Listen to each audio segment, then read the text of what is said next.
Hello and welcome to Loving the Imperfect. I'm Brianne, your host. Before we begin, I want to offer my prayers and ask your prayers for Palestinians in Gaza. They're experiencing a tremendous uptick in the temperature right now, and a lot of people are suffering in shelters as a result of the war.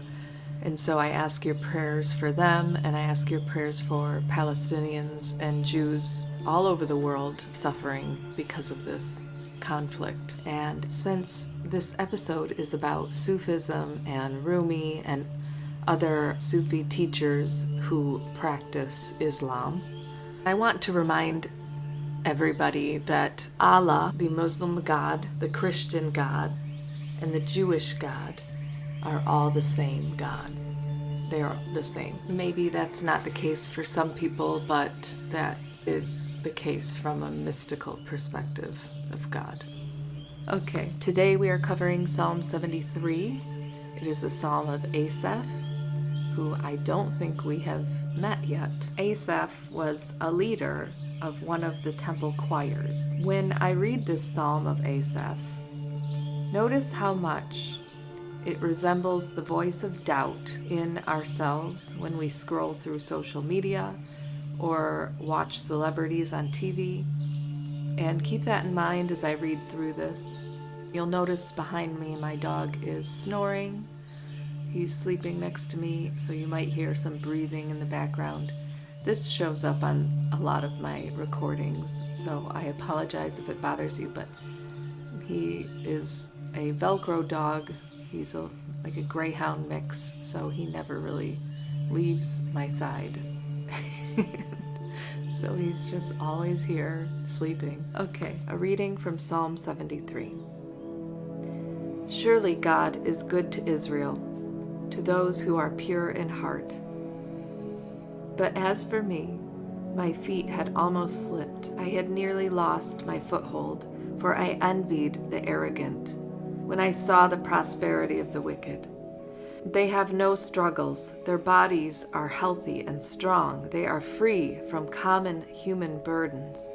They are not plagued by human ills. Therefore pride is their necklace. They clothe themselves with violence. From their callous hearts comes iniquity. Their evil imaginations have no limits. They scoff and speak with malice. With arrogance they threaten oppression. Their mouths lay claim to heaven, and their tongues take possession of the earth. Therefore their people turn to them and drink up waters in abundance. They say, how would God know? Does the Most High know anything? This is what the wicked are like. Always free of care, they go on amassing wealth. Surely in vain I have kept my heart pure and have washed my hands in innocence. All day long I have been afflicted, and every morning brings new punishments. If I had spoken out like that, I would have betrayed your children. When I tried to understand all this, it troubled me deeply. Till I entered the sanctuary of God, then I understood their final destiny. Surely you place them on slippery ground. You cast them down to ruin. How suddenly are they destroyed, completely swept away by terrors. They are like a dream when one awakes. When you arise, Lord, you will despise them as fantasies. When my heart was grieved and my spirit embittered, I was senseless and ignorant. I was a brute beast before you. Yet I am always with you. You hold me by the right hand. You guide me with your counsel, and afterward you will take me into glory. Whom have I in heaven but you? And earth has nothing I desire besides you. My flesh and my heart may fail, but God is the strength of my heart and my portion forever. Those who are far from you will perish. You destroy all who are unfaithful to you. But as for me, it is good to be near God. I have made the sovereign Lord my refuge. I will tell of all your deeds. The 27th verse of this psalm says, "Those who are far from you will perish. You destroy all who are unfaithful to you." And I just want to say that God does not destroy us. We destroy ourselves. Remember, we have free will. Sometimes people can use that to create a lot of damage, whether to themselves or to others. And faithfulness to God only means being kind to all creation and actually being intentional about seeing others with the eyes of your heart and seeing ourselves with the eyes of our hearts. This means two things. One, when we do see people that have everything, the body, the clothes, the life, don't envy them or think their life is perfect. They have the same struggles as you and me.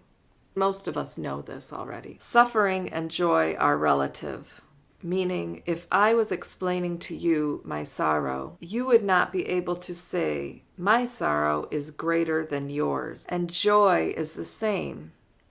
If I were to tell you how joyful I am, it would be wrong to say your joy is greater than mine. Comparisons can't really be made because you have to weigh a person's entire life experience in the balance. So even grasping their level of joy or sorrow is ineffable. As empathetic humans, we understand that about each other, so we don't usually go there. We don't really compare anyone's sorrow to ours or anyone's joy to ours when we're in conversation with people. So if somebody's telling you about their joy or about their sorrow, as an empathetic person that knows social cues and is emotionally intelligent, you would know to be present with that person and be with them in their joy or be with them in their sorrow and listen to them. Be a safe place where that person can experience their own joy or their own sorrow with you. But somehow, when we see things on social media, there's a lot of advertisements that are coming at you. You know, I'm 41, so now Instagram knows that I must be almost hitting menopause and losing all my hair and wanting to lose weight and do all this stuff because it's sending me all these ads. And the people doing these ads are usually really good looking and they look like they've got it all together. What can make you feel even worse about your situation, living in the real world with very real things happening to you every day. So it can be pretty toxic for everyone. And it's hard to not sit there and compare yourself to those people. Somehow the physical slips in about our bodies and our intelligence. When it is the same for emotions, we don't even try to compare someone's joy to our joy or someone's sorrow to our sorrow. But how come it is that we're always comparing physical qualities, body types or the quality of life or the money, all these superficial things, we're always comparing that stuff. Why is it that we're intelligent enough to understand that in order to know how much joy someone is actually feeling, we have to weigh their entire life experience in the balance of their joy or of their sorrow? But we don't understand this with physical stuff. We just take the face value of their great looking body and compare it to our own. When it is the same as emotions, these people have a lifetime of different experiences that made them take the path they did and take care of their bodies the way they did, or grasp for money like they did.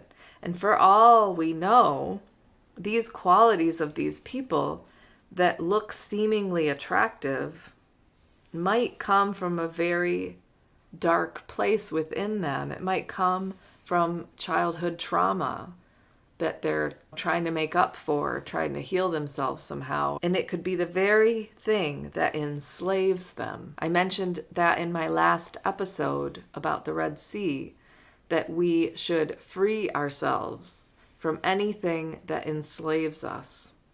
And for some of us, it's the negative voice in our head that tells us we're not good enough, that keeps us shackled to our workout routines and our diet plans and the bottle, whatever it may be. Have the piece of cake or the pie someone offers you when you go to their house.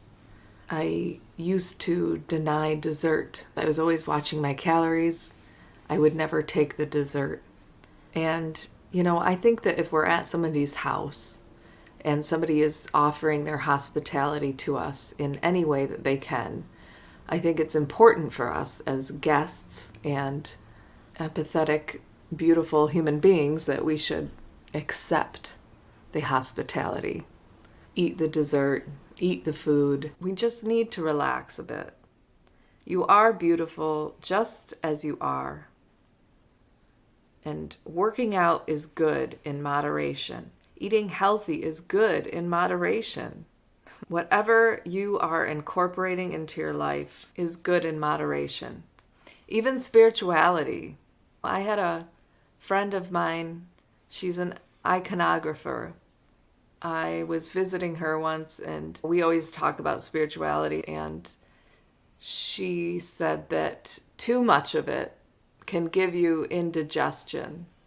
She is a miniaturist. She collects things for her doll houses, and she collects dolls, and she creates these amazing, beautiful miniature doll houses.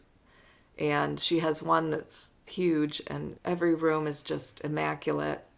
And that's what she does as her hobby. And she says, I have to have fun and balance out my spiritual life, because too much of my spiritual life, too much of that spirituality all the time would give me indigestion. And I think that's true with everything.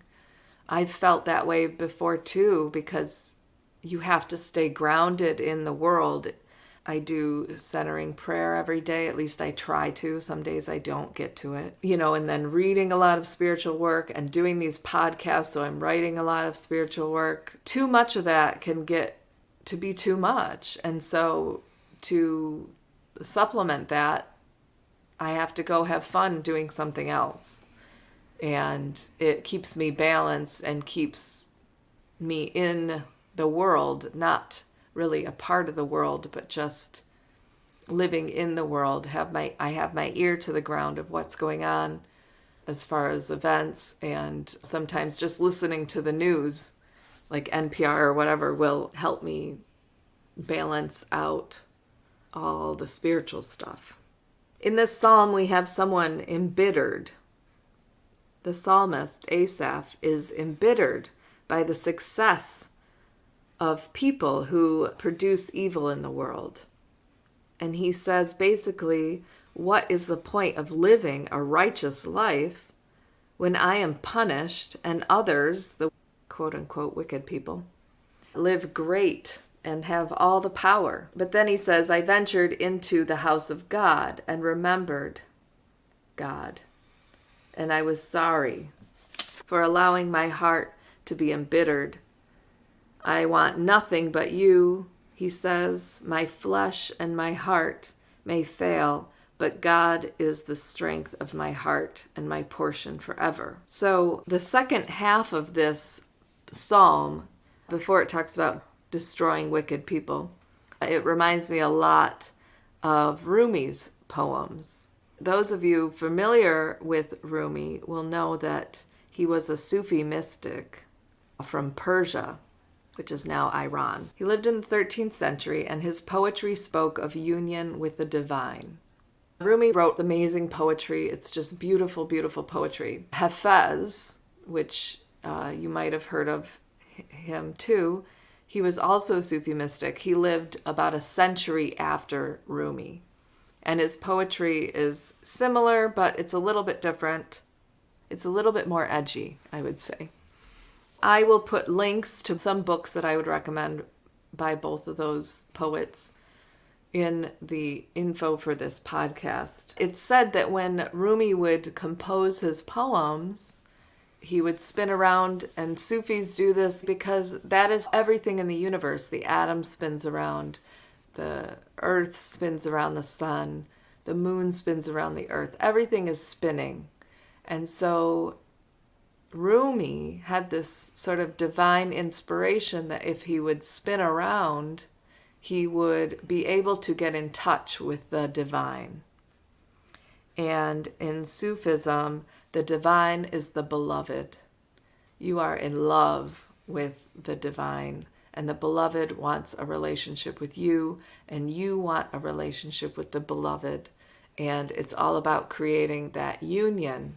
With Sufism, any sort of mysticism really is getting back to the union with God, or what Buddhists call enlightenment. So in Turkey, you might have heard of the whirling dervishes. These people are Sufi mystics, and not all of them are. Some of them are just performers, but the ones that actually practice Sufism, they're praying when they spin around like that. They're in this trance-like state. Rumi used to do this. He used to spin around, composing his poetry because he was putting himself in a meditative state in order to write poetry, because he felt like his poetry was the divine message. Just like the psalmists did in the Bible, all the prophets were doing that.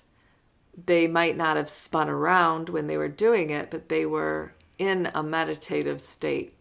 And I think all creative artists, any artist will be that way too. You'll talk to a painter or even a choreographer or anyone who's an artist at all.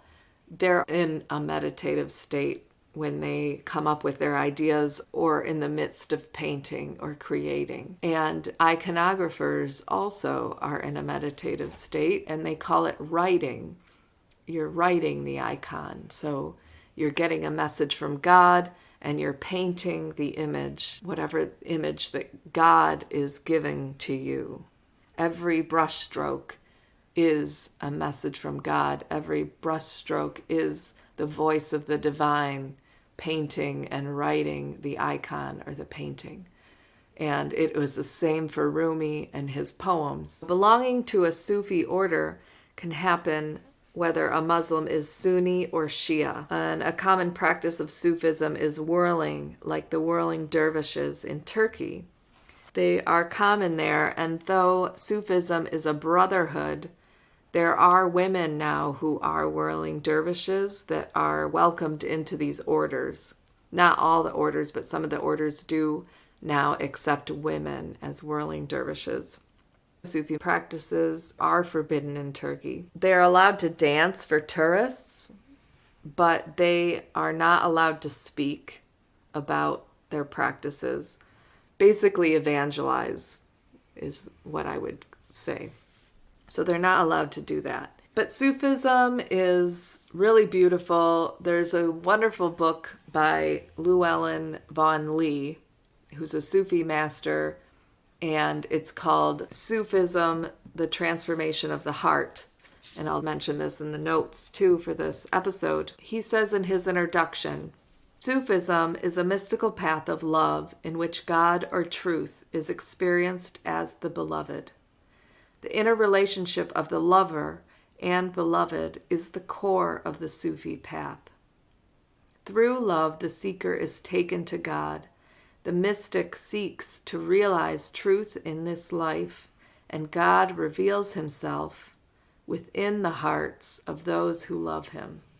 The mystical experience of God is a state of oneness with God. So it's exactly like Christian mysticism, which is experiential religion. It's the experience of the divine. And it's the same with Sufism and the same with other mystical practices and religions. Llewellyn Vaughan-Lee also says in his book, in chapter 1, the pain of longing, so that union with God, is what the Sufi mystic is yearning for. He says, this pain of longing is the most direct road back to God. Longing does not belong to the complexities of the mind or the veils of the ego. Within the heart, the beloved speaks directly to the lover. leading us through the fire of our own transformation. If we follow the thread of longing, we step out of the ego with its patterns of control and enter the arena of the heart. It is the heart that hears his call. It's so hard when you're living in the world and you have so much clamoring for your attention. But underneath all that, in the undercurrent of our hearts and our spirits, is this longing, I think, for God and oneness with God. And that's what mysticism, Sufi mysticism, and Christian mysticism helps people do. If you can get in touch with that part of yourself that is more mystical, sort of shut down the ego a little bit and shut down that voice of doubt that while you're scrolling through social media tells you you're not good enough and tells you that you need this or that or the other thing in order to live a fulfilling life. It is a lie. That is not the truth. The truth is that you are beautiful just the way you are. If you want to get healthier, awesome. But remember, everything in moderation, or you will get indigestion. And so I'll leave you today with a poem from Rumi, and this is about that union that I was talking about. It's called, I cry so many cries, my face so pale. I cry so many cries, my face so pale, until I wipe the rust from the mirror of doubt. The heart rides in the saddle of your love, at every step traveling miles toward the soul. Show your bright ruby in the blind darkness, until stones from the sky rain on the heads of the stone-hearted. In your radiance, why do they deny you? In your kingdom and glory, they are a shame and a disgrace. If they are blind in the end, they will finally see. Far away, thousands of souls hanging from the moon like stars. From the joy of your light, the blind will see. From the joy of your path, the crippled will walk. Sometimes the mind gets lost on your path, since poppies grow in your green fields. On your path I see many lamenting like empty-hearted flutes. On your path 200 swaying cypresses bend from sorrow like harps. On your path thousands of caravans were broken down. On your path many capsized ships were sunk in the Ganges. The souls of the broken put their hopes in you, until they find wisdom in your endless knowledge. Until you lift oppression with your kindness upon kindness, until all sides find peace, until wars fade away, until we seek another way, walk along another way, taking heart in the harmony of linking arm in arm. Shams of Tabriz accepts that joyful invitation with every atom of desire, every hair on his noble head. Thank you for joining me on Loving the Imperfect. Next week, we'll be reading Psalm 80, which is another one from Asaph. Support the podcast by subscribing and sharing, and I now have a Patreon website. I'll be updating 3-minute bonus episodes every month. I hope you all have a great week. I'll try to remember when I scroll through social media that I am beautiful just the way I am, and I hope that you will do the same. Thank you for joining me today. Bye-bye.